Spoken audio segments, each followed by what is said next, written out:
Abu Hurairah radiallahu ta'ala anhu says that one day we were walking with the Prophet sallallahu alaihi wasallam and we passed by two graves. And the Prophet sallallahu alaihi wasallam said, "You can't hear what I hear. These two men are being severely punished in their graves for what they thought was a trivial matter." So he said, "What is it, Ya Rasulullah?" And the Prophet ﷺ said, "One of them did not take care to keep his garments clean of urine. The other harmed people with his tongue, carrying gossip between them." Now, what's the connection between backbiting or slandering and keeping your garments pure? Number one, it's the attitude. It's no big deal. I'm just forwarding the message. I'm just sharing. I'm just having fun.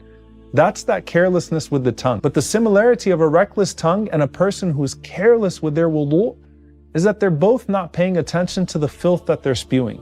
And it all stems from not really taking Allah subhanahu wa ta'ala's command seriously.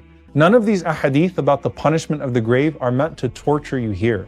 They're speaking to people who are intentionally careless with their wudu. It's that person that uses the restroom and doesn't even bother to try to relieve themselves in a way that doesn't get najasa on them. Or that person that does the 10-second wudu to whom the Prophet ﷺ would have said, "What about your elbows? What about your ankles?" And someone might say, well, this is all trivial. Why does it matter? Which brings us to a major factor here. If you're careless about your wudu, then that means you're careless about your salah. And when we think about the tongue, if you're careless with your backbiting, you're careless with slander, which is even more severe. Proof of your love, the proof of your reverence, and the proof of your loyalty is in how serious you take the commands of Allah subhanahu wa ta'ala.